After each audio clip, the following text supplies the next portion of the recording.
আলহামদুলিল্লাহ, আল্লাহ জাল্লা শানুহু দরবারে লাখ কোটি শুকরিয়া যে মহান রব্বে কারীম আমাদের সকলকেই দুনিয়ার সমস্ত ব্যস্ততা থেকে ফারেক করে আল্লাহ তাআলার সবচাইতে পছন্দের জায়গা, পছন্দের ঘর মসজিদে আসার এবং বসার তৌফিক দান করেছেন। এই জন্য আমরা সকলেই কালিমাতু শুকুর আদায় করি, বলি আলহামদুলিল্লাহ।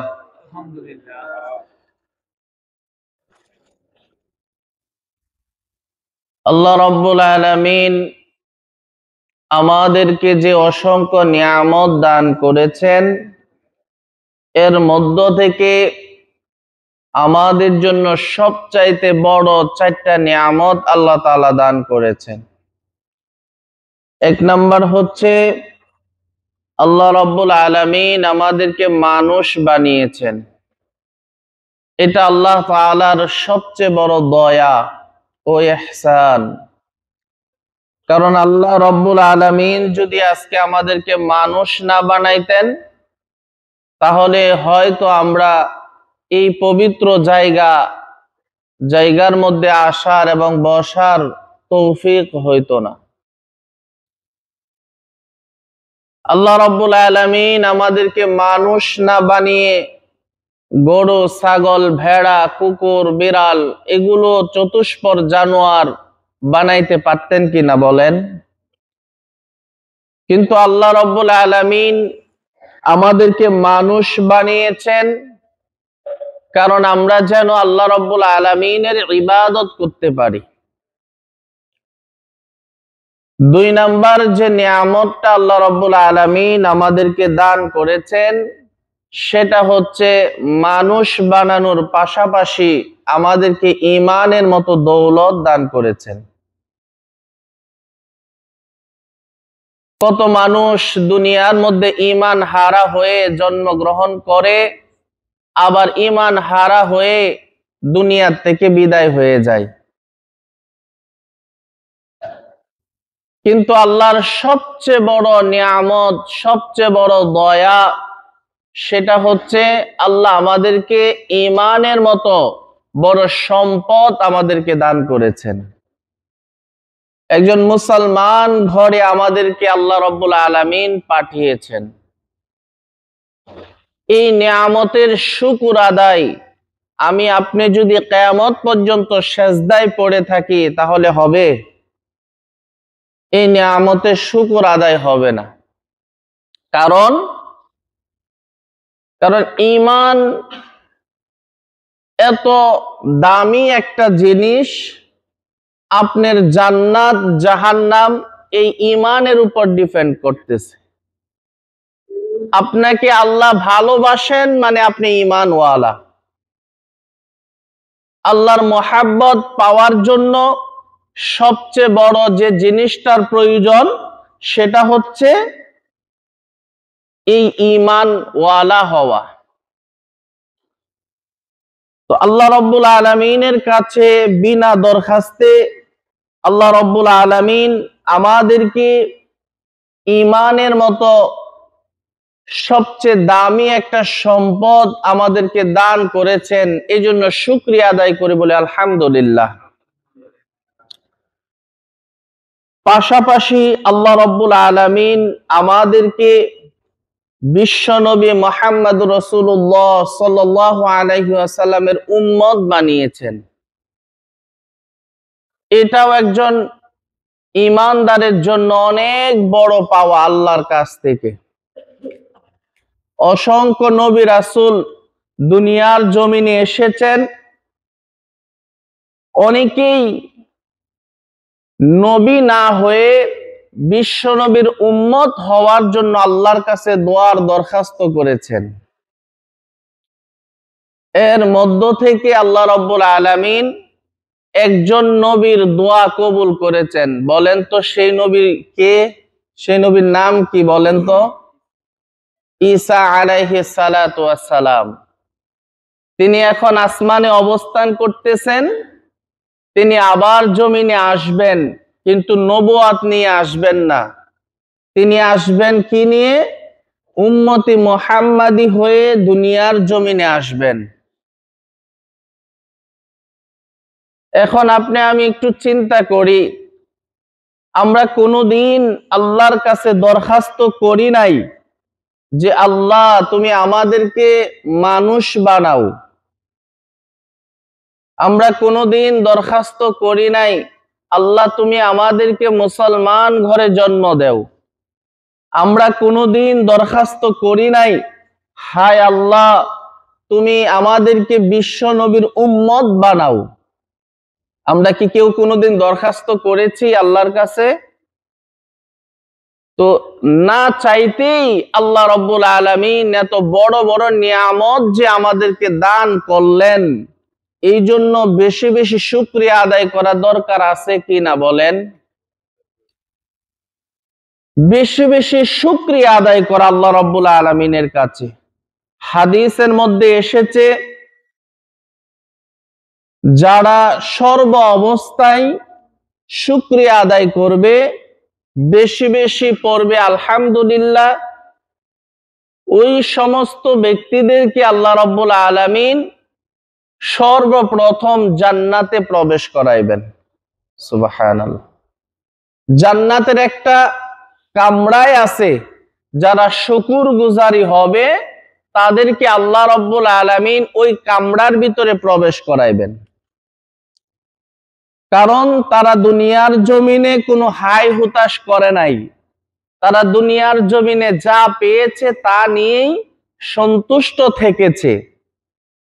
সুখে দুঃখে সর্ব অবস্থায় আল্লাহ রাব্বুল আলামিনের শুকরিয়া আদায় করেছে। এই জন্য আল্লাহ রাব্বুল আলামিন তাদের জন্য পরম সুখের জায়গা জান্নাতের মধ্যে একটা বালাখানা নির্মাণ করবেন। সেখানে যারা শুধু শুকরিয়া আদায় করেছে সর্ব অবস্থায়, তাদেরকে আল্লাহ তাআলা বাসস্থান করে দিবেন। সুবহানাল্লাহ।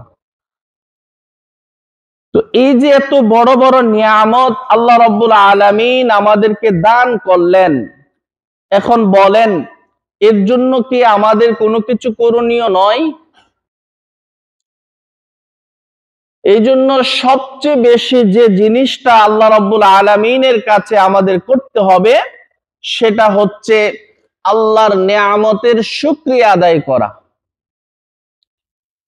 আল্লাহ যদি আমাদেরকে ঈমানওয়ালা ঘরে না পাঠাইতেন, আল্লাহ যদি আমাদেরকে ঈমানওয়ালা না বানাইতেন, তাহলে আমরা এত সুন্দর পবিত্র স্থানে আসার তৌফিক হইতো না। আল্লাহর ঘর বাইতুল্লাহ যাওয়া সম্ভব হইতো না। বাইতুল্লাহ যাওয়ার জন্য কি লাগে ভাই বলেন? প্রথম কি লাগে? ঈমান লাগে। কি লাগে? বেঈমান গায়রে মুসলিম বাইতুল্লাহ তাওয়াফ করতে পারে? তো বাইতুল্লাহ যাওয়ার জন্য ঈমান লাগবে, আল্লাহর কাছে যাওয়ার জন্য ঈমান লাগবে, জান্নাতে যাওয়ার জন্য ঈমান লাগবে। ঈমান কত বড় দৌলত সেটা আমি আপনি খুব বোঝা কঠিনই হবে, কারণ আমরা ঈমান এনেছি না, ঈমান পাইছি। আমরা কি করছি ভাই? ঈমান পেয়েছি, ঈমান আনি নাই। ঈমান এনেছিল বেলাল রাদিয়াল্লাহু তাআলা আনহু, ঈমানের জন্য কষ্ট করেছে। ঈমান এনেছে খাব্বাব রাদিয়াল্লাহু তাআলা আনহু, খুবাইব রাদিয়াল্লাহু তাআলা আনহু, সুমাইয়া রাদিয়াল্লাহু তাআলা আনহা। তারা ঈমান এনেছিল, এই জন্য তাদের কাছে ঈমানটা বড় সম্পদ ছিল, দৌলত ছিল। কিন্তু আমরা ঈমান পাইছি। আমাদের বাবা মুসলমান, মুসলমান ঘরে জন্ম নিছি, ঈমানের জন্য বা আমার মুসলমানিত্বের জন্য কোনো পরীক্ষা দিতে হয় নাই। পরীক্ষা দিতে হয়েছে বলেন? কোনো পরীক্ষা আমাদের দিতে হয় নাই। কিন্তু একটু চিন্তা করেন, বেলাল রাদিয়াল্লাহু তাআলা আনহু যখন ঈমান এনেছিলেন, তখন তার উপর কতটা কষ্ট, জুলুম, নির্যাতন গেছে। তার মনিব যে ছিল, তিনি যার গোলাম ছিলেন, তাকে উত্তপ্ত মরুভূমির মধ্যে শুয়ায়া উপরে বড় বড় পাথর চাপা দিয়ে রাখতেন। শুধু তার অপরাধ ছিল কি?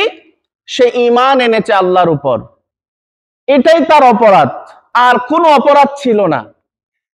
তার মনিব বলতো যে বেলাল, তুমি একবার শুধু মুখ দিয়া বলো যে আল্লাহ টাল্লাহ বলতে কিছু নাই, তুমি ঈমান হারা হয়ে যাও, মুহাম্মাদের ধর্ম সাল্লাল্লাহু আলাইহি সাল্লামের ধর্ম তুমি পরিত্যাগ করো, তোমাকে এই আযাব থেকে, শাস্তি থেকে মুক্তি দেওয়া হবে। তো বেলাল রাদিয়াল্লাহু তাআলা আনহু যখন তার মনিবের জুলুমে শিকার হয়ে যখন তিনি একেবারে ক্লান্ত হয়ে গেলেন, তার শরীরের চর্বি গলে গলে তার নিচের উত্তপ্ত কয়লাগুলো নিভে যাইত, তিনি কথা বলতে পারতেছিলেন না, তিনি জবান দিয়ে কোনো আওয়াজ করতে পারতেছিলেন না। শুধু হাদিসের মধ্যে আসছে তিনি এতটুকু শব্দ বলেছিলেন যে আমার মনিব, আমি যে কালিমা গ্রহণ করেছি, আমাকে যদি এই শাস্তি না, আমাকে যদি দুনিয়া থেকেও বিদায় করে দেওয়া হয়, তারপরেও আমি এই কালিমা ছাড়তে পারবো না। দুনিয়া ছেড়ে চলে যেতে পারবো, কিন্তু কালিমা ছাড়তে পারবো না। তিনি জবান দিয়ে জুড়ে আওয়াজ করতে পারতেছিলেন না, শুধু এতটুক বলতেছিলেন আহাদুন আহাদুন আহাদ, যে আল্লাহ এক, আল্লাহ এক, আল্লাহ এক। এতটুকু আওয়াজ করেও হাদিসের ভাষ্য অনুযায়ী বোঝা যায় বা জানা যায় যে তিনি বলতেছিলেন, আল্লাহ, আমার শরীর এত ক্লান্ত হয়ে গেছে, এত দুর্বল হয়ে গেছে, আমি পরিপূর্ণভাবে লা ইলাহা ইল্লাল্লাহ বলার মতো শক্তি আমার শরীরে নাই, আমি বলতে পারতেছি না। আল্লাহ, আমি আহাদ বলে যে সাক্ষ্য দিচ্ছি, তুমি মনক্ষুণ্ণ হইও না, তুমি আমাকে মাফ করে দিও। সুবহানাল্লাহ। তারা ঈমানের জন্য এতটুকুন কষ্ট করেছে, তারা ঈমানের জন্য এই মেহনত করেছে, এই জন্য তাদের কাছে ঈমানটা ছিল দৌলত, সম্পদ। আর আমরা ঈমানের জন্য কি করেছি বলেন? তাদের তুলনায় আমরা কি করেছি?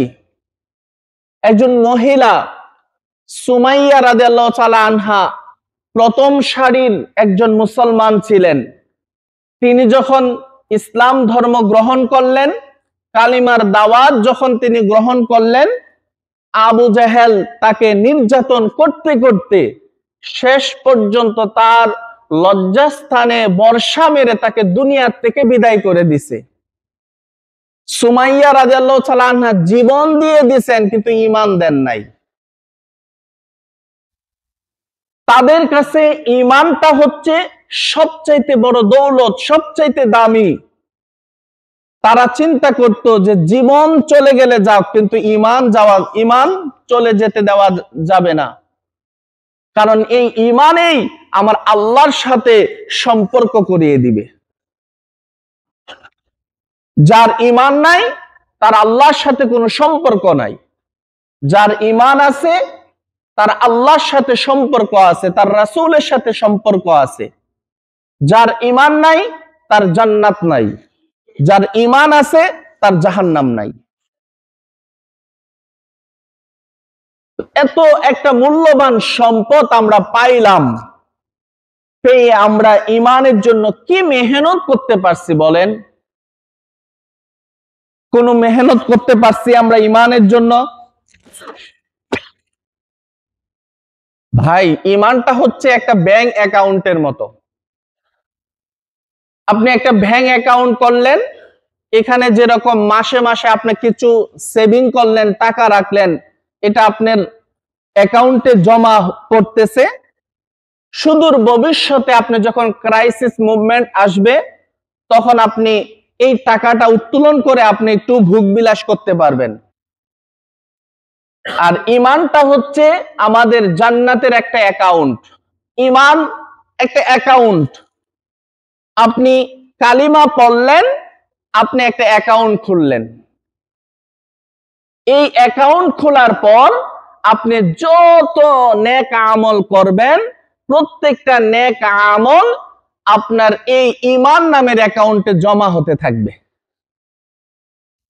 যত নেক আমল করবেন সবকিছু ঈমান নামের অ্যাকাউন্টে জমা হতে থাকবে।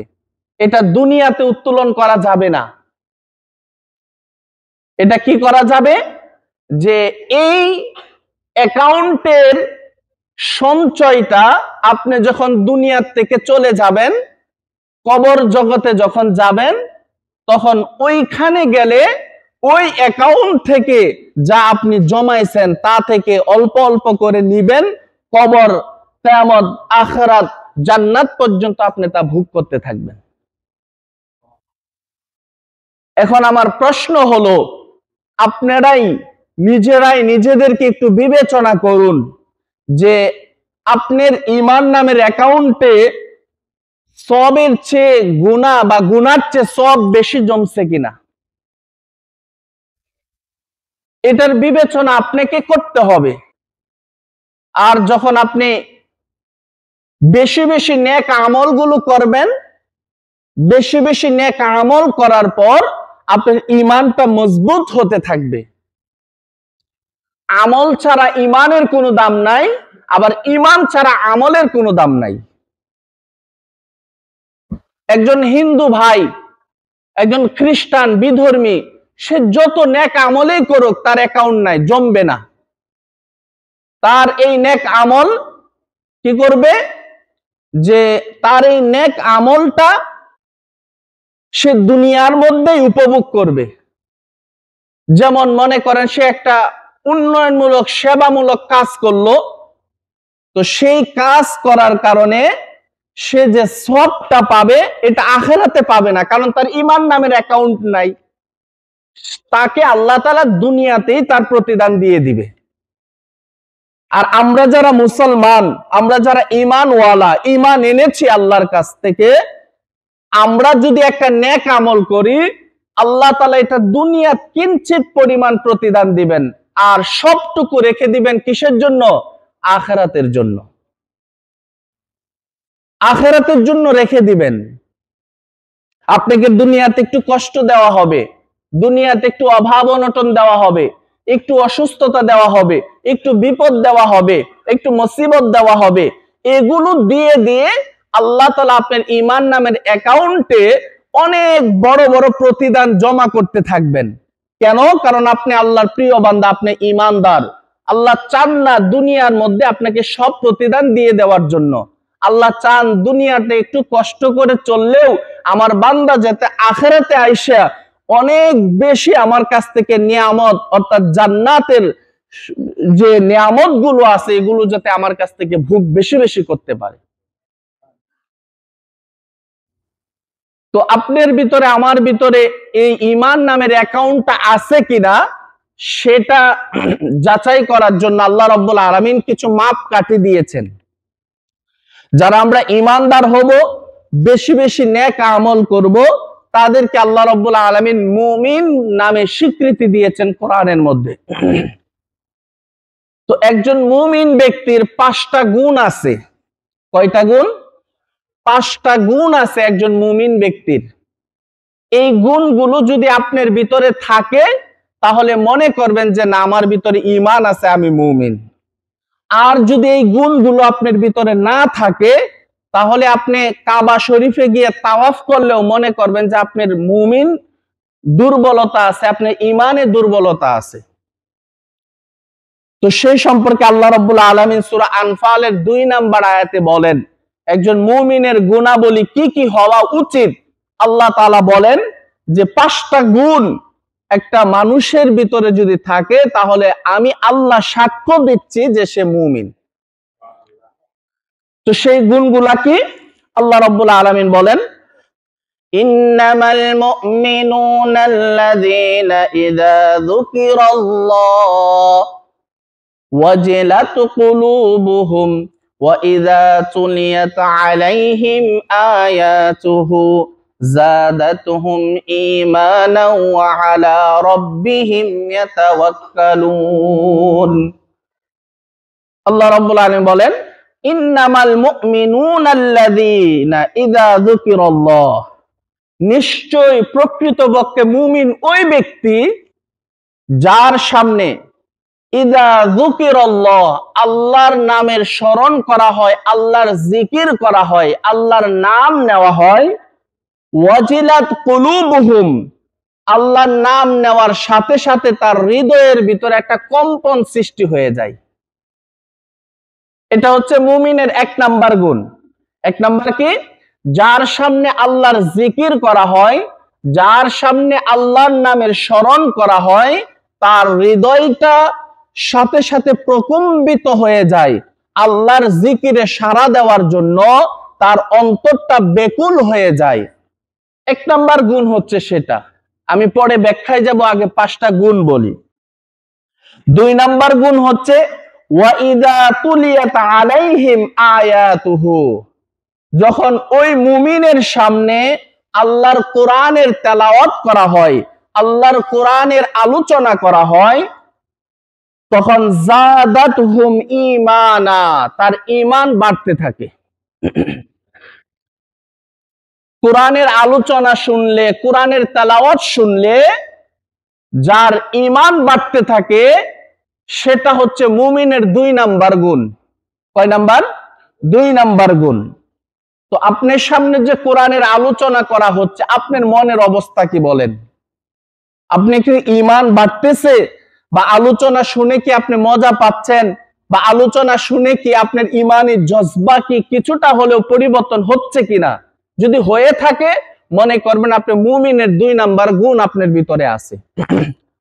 আর যদি মসজিদে আসলেন, কোনদে বয়ান করছে, কি কথা কইলো হুজুরে, আরে মসজিদে আসছি 2 রাকাত নামাজ পড়বো চলে যাব, শেষ, শুধু আনুষ্ঠানিকতার জন্য যদি আসেন, তাহলে আপনি মুমিনের 2 নাম্বার গুণের আপনার দাবিদার হতে পারবেন না। 3 নাম্বার গুণ হচ্ছে ওয়া আলা রাব্বিহিম ইয়াতাওয়াক্কালুন, মুমিন সর্ব অবস্থায় আল্লাহর উপর তাওয়াক্কুল করবে। মুমিনের 3 নাম্বার গুণ কি? সর্ব অবস্থায় কার উপর তাওয়াক্কুল করবে? আল্লাহর উপর তাওয়াক্কুল করবে।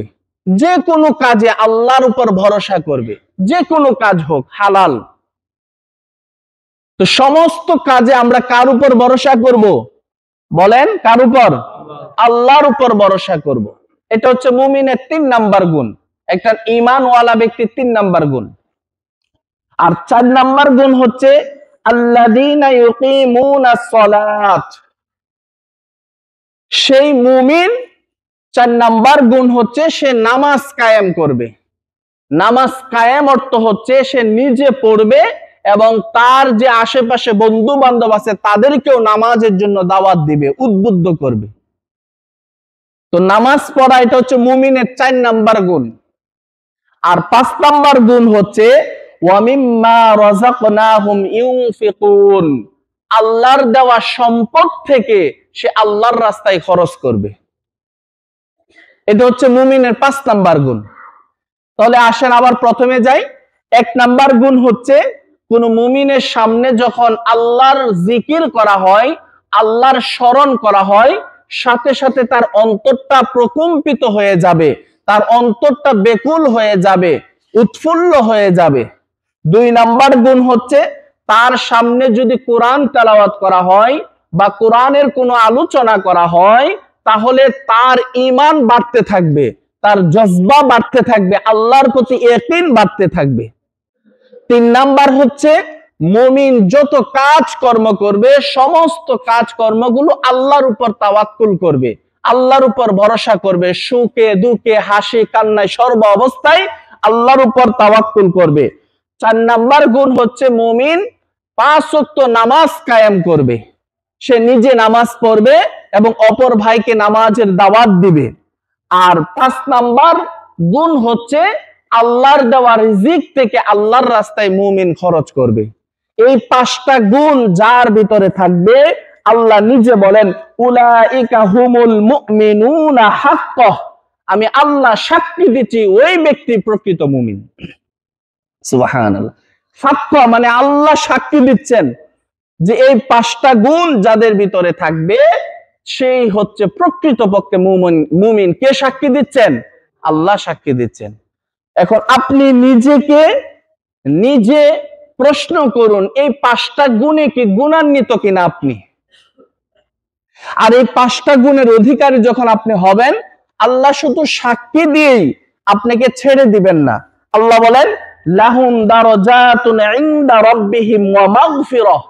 এই 5টা গুণের অধিকারী যারা হবে, আমি আল্লাহ তাআলা তাদেরকে মর্যাদাপূর্ণ মাফ বা ক্ষমা ঘোষণা করলাম। সুবহানাল্লাহ, মর্যাদাপূর্ণ ক্ষমা আপনাকে করে দিবেন আল্লাহ। তারপরে ওয়া রিজকুন কারীম, এবং আমি সম্মানিত রিজিকের ব্যবস্থা এই 5 গুণে গুণান্বিত ব্যক্তিকে দান করব। সুবহানাল্লাহ, রিজকুন কারীম, আল্লাহ সম্মানিত রিজিক দান করবেন। ভাই, রিজিক তো আল্লাহ কুকুর বিড়াল কেউ দেয় না। আপনি দেখবেন হাড্ডি দিচ্ছেন, তারপরে পায়ে একটা লাথি মারছেন, এরকম হয় কিনা? কিন্তু আল্লাহ তাআলা আপনাকে লানতের রিজিক দিবেন না। আল্লাহ চোরেরও রিজিক দেয়, ডাকাতকেও রিজিক দেয়, সুদখোররেও রিজিক দেয়, ঘুষখোরকেও রিজিক দেয়। আল্লাহ সমস্ত মানুষকে রিজিক দেয়, বেঈমানদেরকে রিজিক দেয়। কিন্তু সম্মানিত রিজিক তাদেরকেই দেয় যাদের ভিতরে এই 5টা গুণ আছে। আপনি কি সম্মানিত রিজিক দিবেন? সূরা তালাকের 3 নাম্বার আয়াতের লাস্টে আপনি পড়ে দেখেন, আল্লাহ বলেন, যারা আমাকে ওমাইয়াত্তাকিল্লাহা ইয়াজআল লাহু মাখরাজা, যারা কঠিন পরিস্থিতির মধ্যেও আমি আল্লাহকে ভয় করে, আল্লাহ তাআলা বলেন তাদেরকে আমি এমন জায়গা থেকে রিজিকের ব্যবস্থা করে দিব যেটা তার কল্পনাতেও ছিল না। সুবহানাল্লাহ। তো রিজিকের ফয়সালা কোথায় হয়? আসমানে হয়, জমিনে রিজিকের ফয়সালা হয় না। আপনি খাটতে পারবেন, পুরা মাস এক লোক দেখবেন, আমি কাউকে কষ্ট দেওয়ার জন্য বলছি না, একটা কথা বোঝানোর জন্য বলছি, আপনারা কষ্ট নিয়েন না, আপনারা সবাই পরিশ্রমী মানুষ। দেখবেন একটা লোক সারা মাস মাজরা করতেছে, পরিশ্রম করতেছে, মাস শেষে তার হাতে টাকা নাই। আরেকটা লোক মাঝে মধ্যে যায় না, কিন্তু মাস শেষে সে নিজেও চলতেছে ভালো, ফ্যামিলিটাকেও ভালো চালাচ্ছে। এরকম হয় কিনা বলেন?